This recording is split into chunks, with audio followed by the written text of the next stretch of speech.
Good morning and welcome to the Thoughts for the Day on this 14th day of February. The scripture from today comes from Psalm 101 and verse 7. He that worketh deceit shall not dwell within my house. He that telleth lies shall not tarry in my sight. I just note that there is no adjective qualifying lies there. A lie is a lie. If you're reading the Bible in a year, today we need to focus on Leviticus 15 and 16 and Matthew chapter 27, verses 1 to 26. The thoughts for today. All God's children are not beautiful. Most of God's children are, in fact, barely presentable. Prayer is for the religious life what original research is for science. By it, we get direct contact with reality. We pray because we were made for prayer, and God draws us out by breathing himself in. God owes us nothing, but gives us everything.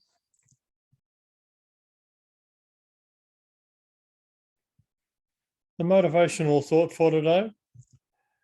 God never makes a promise without giving the power to make it come true. On this day in 1477, we have the first recorded St. Valentine's Day message from Marjorie Bruce to her fiancé, John Paston of Norfolk in the UK. In 1876, the telephone was patented. In 1989, Union Carbide finally agreed to pay damages to the Indian government for the Bhopal disaster. And in 2021, Guinea declares an Ebola epidemic after 3 deaths, its first deaths since 2016. The personal story of the day. God has no accidents. Life-changing events do not happen by accident. They are not determined by the stars. They are not by chance. There is no such thing as chance in the spiritual realm. The Lord uses every situation in life to accomplish his purposes. It was not by chance that Elijah and Ahab met on the grassy slopes of Mount Carmel. It was not by chance that Herod and John met on the highways in Galilee. It was not by chance that Pilate and Jesus met in the judgment hall at Jerusalem. It was not by chance that Peter and Cornelius met on the Syrian seaboard. It was not by chance that Philip and the Ethiopian met on the road to Gaza. And it was not by chance that Nero and Paul met amid the antique splendors of ancient Rome. No, our meetings are no more by chance than the meeting of Stanley and Livingstone in Central Africa. We should begin each day with a sincere desire to please the Lord, gladly anticipating his appointments for us. They may be circumstances that are unplanned or people we meet unexpectedly, but we should welcome them as opportunities to witness, to serve others, and to grow spiritually. Recognizing God's leading, let us rejoice in his appointments. The devotional thoughts for the day, the first one is based on the scripture from John chapter 7 and verse 17, with references from Mark 12 and verses 28 to 44. John's scripture says, "Sanctify them through thy truth. Thy word is truth." According to public opinion polls, car salesmen, television and radio and TV personalities, and politicians all rank in the top 10 least trusted professions. Certainly not everyone in these professions is dishonest, but the nature of the job means that it is very tempting not to tell the truth.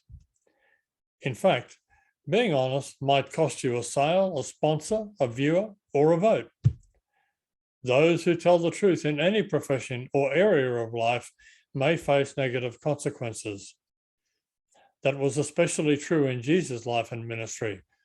The religious leaders of Christ's day frequently did not appreciate what he had to say about their attitudes and practices. Mark chapter 11, verses 27 and chapter 12, verse 44, describe a series of confrontations between Jesus and the religious authorities of his day. The chief priests, the teachers of the law, elders, Pharisees, Sadducees, and Herodians are all mentioned. In other words, Jesus found himself in conflict with every major religious group of his time. Many of these, like the Pharisees, Sadducees, and Herodians, exercised political as well as religious influence. This did not deter Jesus from speaking out against them. He was determined to speak the truth no matter what the consequences. The Pharisees were religious legalists who emphasized scrupulous adherence to the traditions of the rabbis and were widely admired by the populace. The Sadducees, who were smaller in number and did not enjoy such popular support, but they had more political influence than the Pharisees. The Sadducees differed theologically from the Pharisees and rejected both the doctrine of resurrection from the dead and the oral tradition of the rabbis. They only accepted the law of Moses as scripture. The Herodians supported the kingly dynasty of Herod. Although neither a religious group nor a political party, they were keenly interested in the political implications of Jesus' teaching. The second thought is titled Without Partiality, and the scripture comes from Job chapter 37, verses 23 and 24. Touching the Almighty, we cannot find him out. He is excellent in power and in judgment, and in plenty of justice. He will not afflict. Men do therefore fear him. He respecteth not any that are wise of heart. Gandhi says in his autobiography that in his student days he was truly interested in the Bible. Deeply touched by reading the Gospels, he seriously considered becoming a convert, since Christianity seemed to offer the real solution to the caste system that was dividing the people of India. One Sunday, he went to a nearby church. He decided to see the minister and ask for instruction in the way of salvation and enlightenment on other doctrines. But when he entered the sanctuary, the ushers refused to give him a seat and suggested that he go worship with his own people. Gandhi left and never came back. If Christians have caste differences also, he said to himself, I might as well remain a Hindu.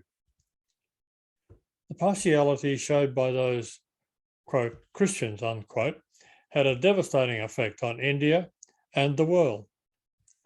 Elihu implied that Job may have set himself apart as something special because of his wealth, perhaps even thinking he could buy his way out of affliction. Job chapter 36 and verses 18 and 19. While this was not a correct assessment of Job's character, Elihu made a valid point.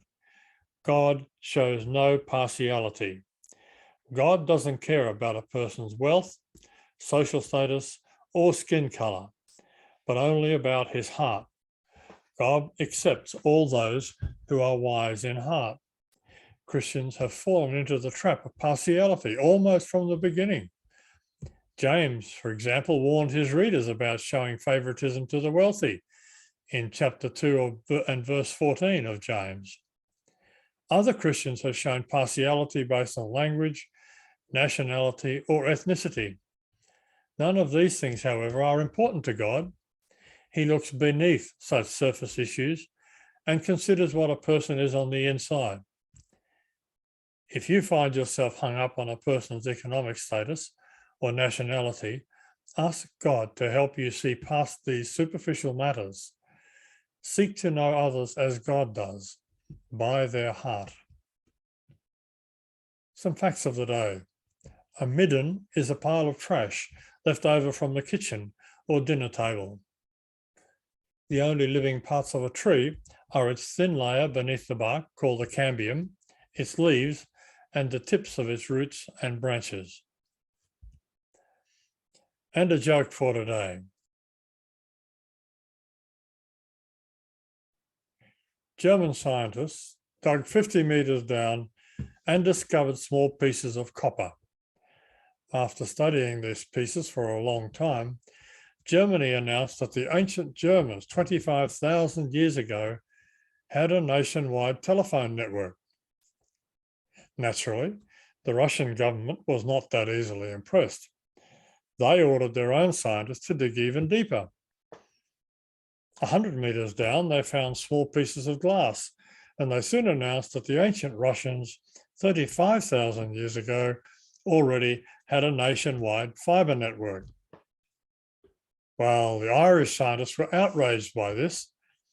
They dug 200 meters down and found absolutely nothing. But they happily concluded that the ancient Irish 55,000 years ago had cellular telephones.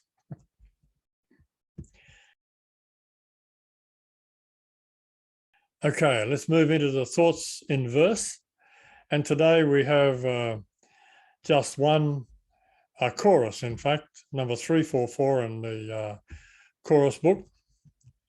The name of the Lord is the title of it, and it's just one verse, but it's a very important verse. The name of the Lord is a strong and mighty tower. The name of the Lord is a refuge for my soul. The name of the Lord is a pillar I can lean on. The righteous run into the name of the Lord. The righteous run into the name of the Lord. For the closing thought for today, Lord, help me understand and come to terms with the fact that I am truly your child. Thanks for joining us today. We look forward to your company again tomorrow, and we hope that the thoughts from today will stay with you during the day and give you comfort and enlightenment. Cheers for now.